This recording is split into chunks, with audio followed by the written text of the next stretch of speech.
Hey everybody, this is Rustin Rose with Metalholic Magazine and Mojo Radio, and with us today, the Beast on guitar, Rob Barrett of Cannibal Corpse. How are you doing?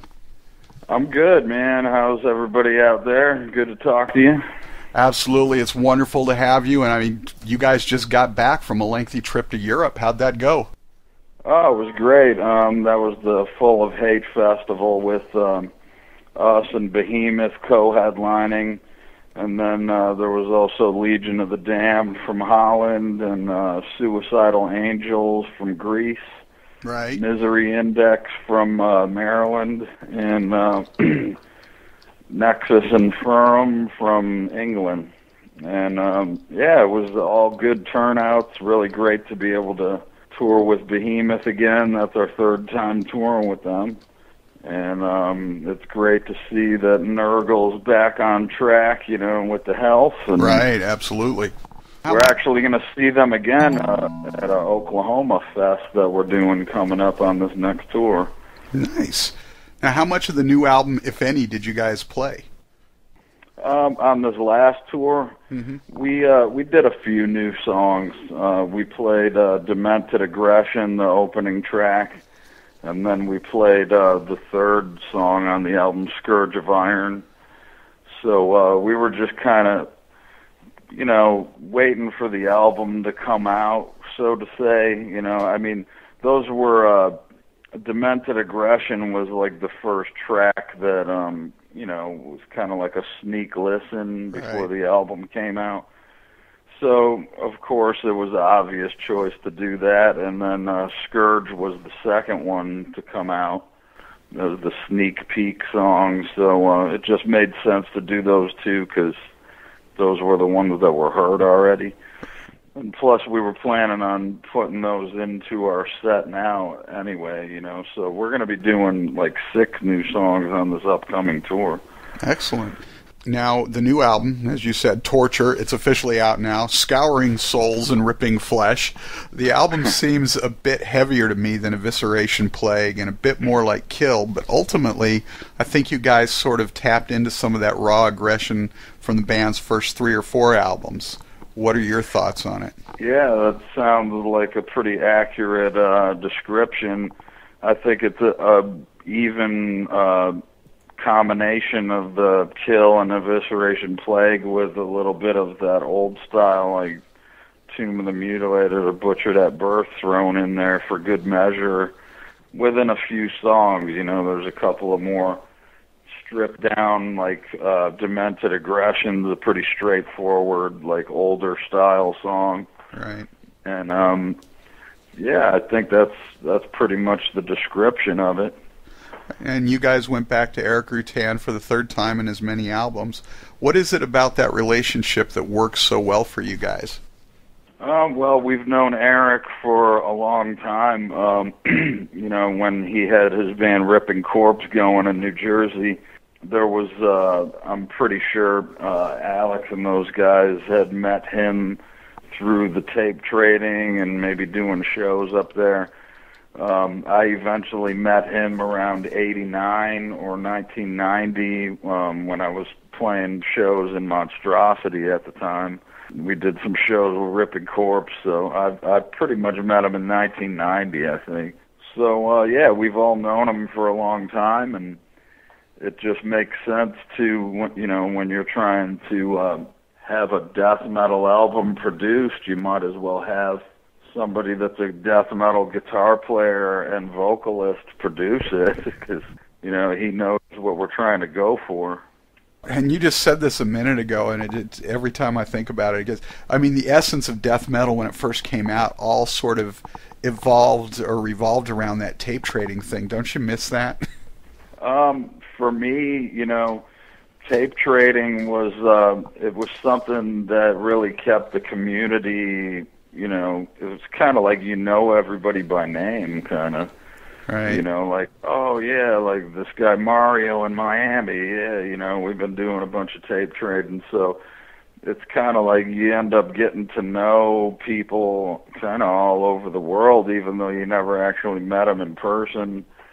And it just brings the whole thing a lot closer together. Like, tape trading to me was like the old version of Facebook or Exactly. MySpace or something, you know. It was just a way of keeping in touch with people and keeping people informed of the metal scene or whatever music you were into. I don't really think that that existed too much in other forms of music aside from death metal and hardcore music, as far as I understand. That might not be true, but, you know, any sort of underground music, basically. Right. I mean, it all started coming out when things got more extreme, thrash, death metal. So, but yeah, I miss those days. It's like you said, it was sort of the social metal media of its age, if you will. So Yeah, exactly. now, everybody in the band except George, oddly enough, writes for each album. How does the songwriting process work within Cannibal Corpse? And I mean, do you guys bring in ideas and flesh them out together, or do you each sort of bring tracks in that are pretty well done? We have been going the approach on the last 3 albums at least. We each individually come in with a basic song structure idea, you know, with at least, you know, a handful of parts and a skeleton of a song, if you want to call it that. And then when everybody learns the first draft of the song, then just start playing it, and then we all make executive decisions on if we want to change certain parts or not. So it is an individual writing thing, at least from the beginning. Like the first idea of a song will be either, you know, Pat or Alex or me saying, all right, here, I have a new song idea. Then we'll show it to Paul. And usually what we'll do is, you know, I'll write some riffs at home to a click track and then give it to Paul. And then we'll start playing the stuff together, and then we'll decide on what beats go where. And it's a team effort, but it usually starts as one individual's ideas first. Gotcha. Now, you penned a quarter of the album's tracks. I'll screw it up trying to say it. Sarcophagic Frenzy, Encased in Concrete, and my favorite song on the album so far, Cage Contorted. Can you take us through them and tell us about each of your children, so to speak? All right, well, yeah, when we first started writing, I wrote the Sarcophagic Frenzy first, and that was, I had just started messing around with Pro Tools at that point, and I had a friend of mine come over who knows how to run Pro Tools very well, and I just pretty much asked him to program a bunch of beats that I know we use in Cannibal Corpse all the time.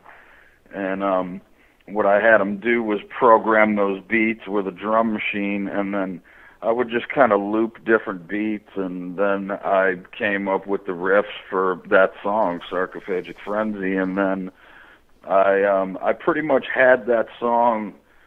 It was written and completed pretty much the way that it is, with maybe a few minor changes, but it is pretty much almost exactly the way that I first came up with the idea. And so then I gave that to Paul. That actually had drum machine drums to it. Right. So, you know, he listened to that, and then we started rehearsing it, and then, you know, any small parts that he wanted to change, we did it like that. So that one, you know, it was pretty much that way, except for a few changes. And then the lyrics are pretty much about, you know, just pretty much being swarmed by a bunch of flesh-eating creatures, you know, like, and that's where the frenzy word comes in. So we call them politicians. Right. Okay, yeah.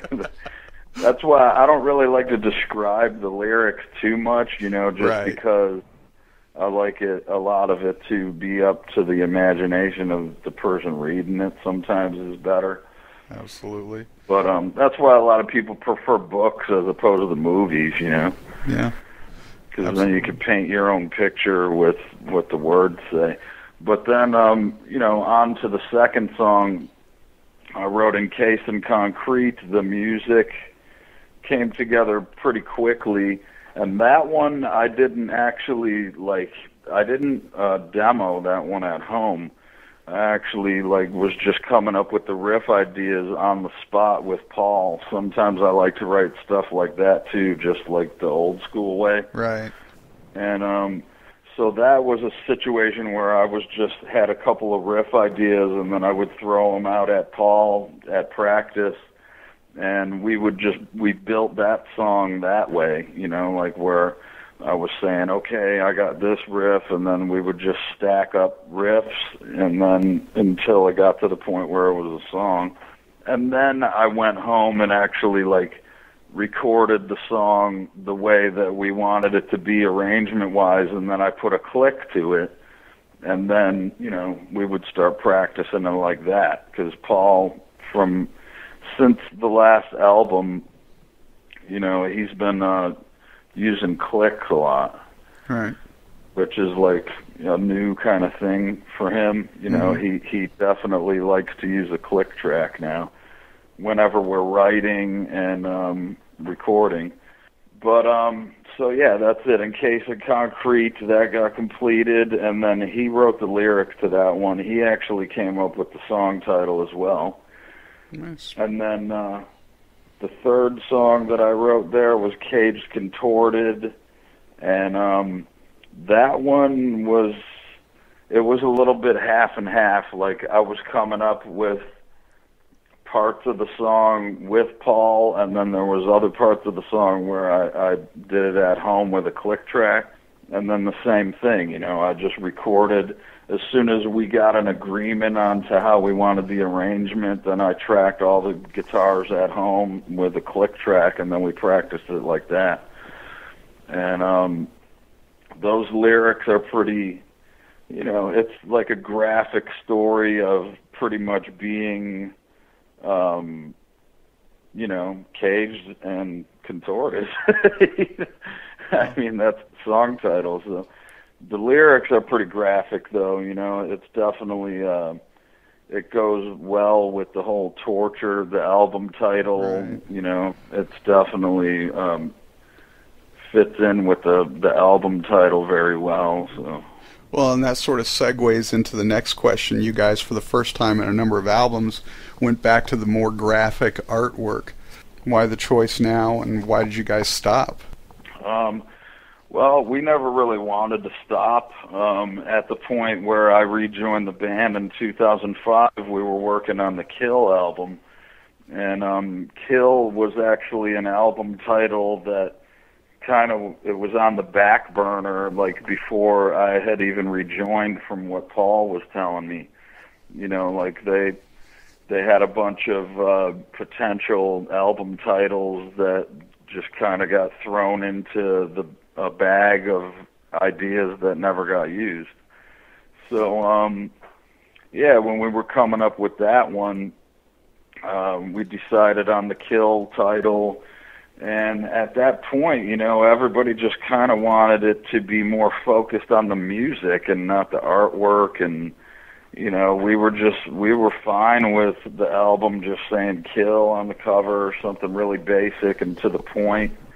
Nothing that was really going to take away from people concentrating on the most important part, the music. Right.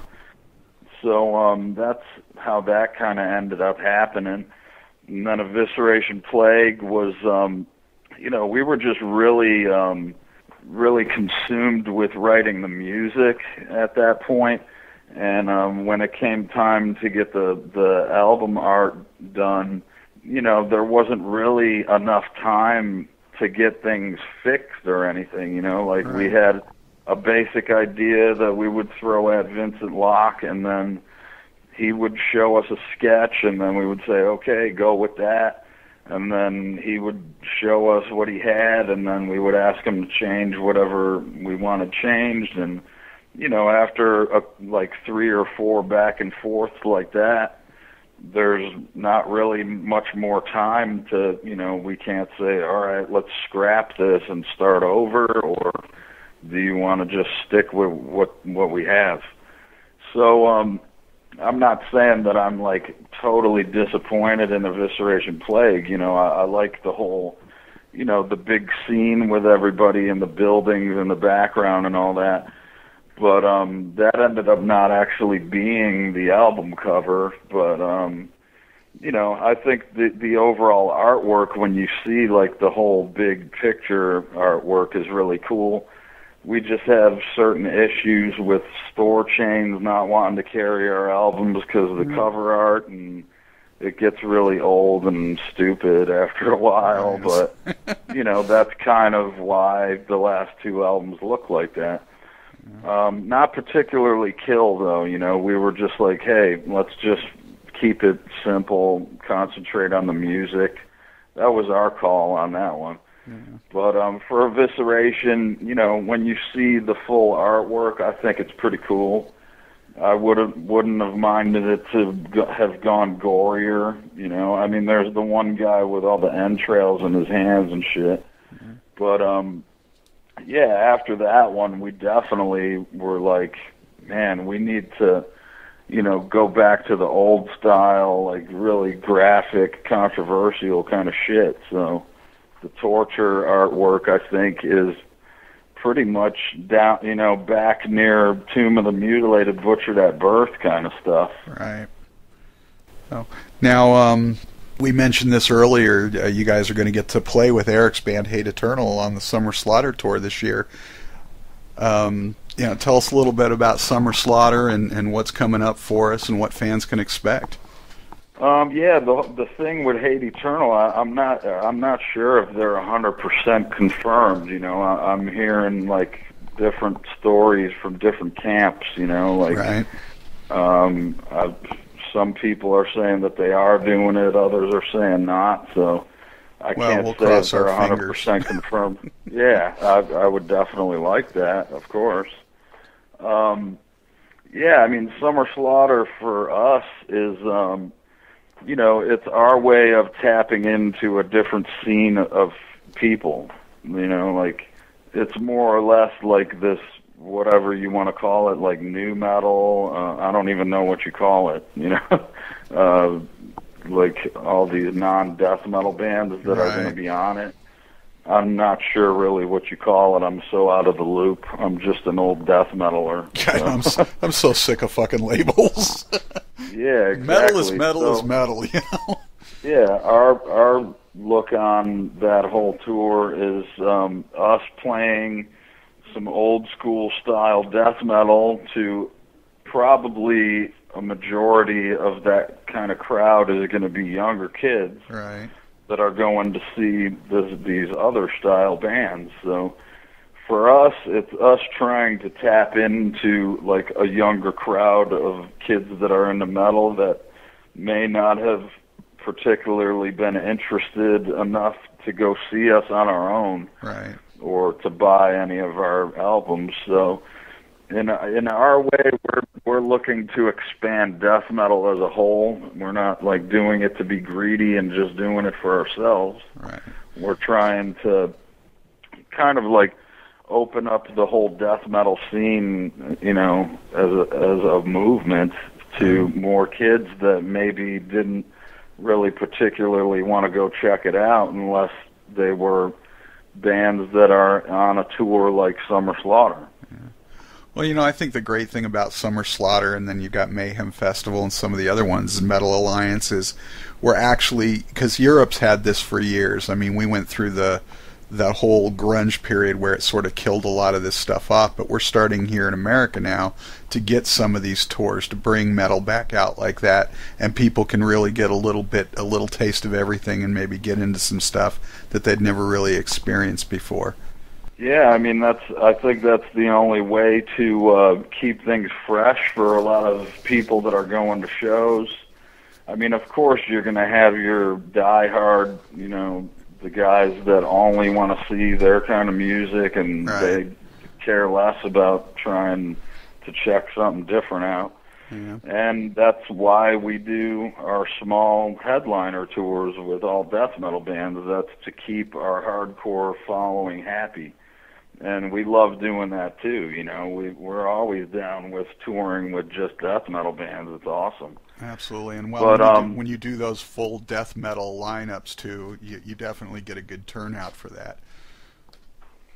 Well, yeah, because I think, you know, we have a pretty good radar up for, you know, what bands are up and coming, you know, like some newer, younger bands that we pay attention to that we think are doing something good for the death metal scene. And it's always good to, you know, bring bands like that out, and then that's how they build their reputation, because, you know, down the road when maybe we're not around anymore, then they could carry the torch. Absolutely. Yeah, I know you've got like Abysmal Dawn and a couple other bands like that going out with you in April. So yeah, Exhumed is going to be on it, so nice. That'll be exciting. Yeah. Now, do you know when we're actually supposed to get the tour dates for this monolithic beast they're calling Summer Slaughter this year? I've seen some projective dates for it, but I'm not sure if it's all confirmed yet. You know, as far as from what I've heard, they're doing this thing where they announce one band every month or every other Sunday week or something. Yeah. I'm not sure how they're doing it. But I did see some projected dates, and I mean, it looks like it's pretty much going to hit all the major cities as usual. Well, that means you won't be coming to my neck of the woods, but... where is that? I'm actually hiding away these days in Boise, Idaho. And, of course... Oh, Boise. Well, damn, I think we might actually be hitting somewhere around there on this run that we're starting next week. Oddly enough, you're going to Nebraska, but no Boise date, at least none that's in there so far. So, but, you know... Hopefully, at some point on this tour, you'll get to my neck of the woods. But now, before we get out of here, what do you do to prepare yourself to go on stage? For me, personally, I pretty much, you know, I just try and make sure that I eat something a few hours before we play, and then like Alex and Pat, they're like playing for at least, you know, a half hour or, you know, 20 minutes or so before we go on stage. I usually don't do that. I mean, I'd rather like keep my arms to the point where they're not sore by the time I'm going on stage. You know, like if I was actually playing for an hour or so before we played, then I'd be like, oh shit, my fucking arms are tired, you know, worn out. So yeah, I save it until we go on stage. I mean, I'll play like a couple minutes before we play, but a little warm up. It's usually just I stretch my arms a bunch and, you know, my legs, and snap my neck around a little bit, you know, just try and get all the limbs loosened up. So then we are getting older. Yeah, it's definitely something that, like Mick Jagger said, what a drag it is getting old. Absolutely. So, last question then. Give me the name of 5 essential death metal albums in your opinion. Yeah, that's, I'm not sure if some of these albums are death metal, you know. I would have to put in there, in no specific order, right. You know. I would put Pleasure to Kill by Creator. Right. You know, that's, I'm not sure if you'd consider that thrash metal still, but to me that was like kind of the beginning of the sounds of death metal in my opinion. So, yeah, I would definitely have to put that one in there. And then, you know, for, I'd say, man, you know, Dark Angel, I'm not sure if you consider them death metal either, but... Because, I mean, I don't really want to just pick, like, some early 90s death metal bands, you know. I'd rather pick some stuff that actually, like, started the shit before it was actually called death metal. Right. So, yeah, I'd throw Darkness Descends by Dark Angel. That was something that, you know, at that point it was like, wow, this is, like, the extreme of the extreme here, you know. Right. And then... I'd throw in probably the first Deicide, you know, that's definitely a ripper, always fun to listen to. And, of course, Scream Bloody Gore by Death, you know, that's an important one. just the sheer fact that, you know, that vocal style was definitely something new that was happening, and it was like, okay, now this is death metal, you know? Right. Well, you can't Especially talk extreme metal or death metal without Chuck Schuldner's name in there. So. Yeah, and with the name Death, you know, of course. And, you know, Morbid Angel, Altars of Madness, that's probably, you know, by a pretty far margin, my favorite death metal album of all time. So excellent. Great list. Rob Barrett of Cannibal Corpse, thank you so much for that. Yeah, of course, man. Thanks for having me, and it was a good interview. I appreciate that.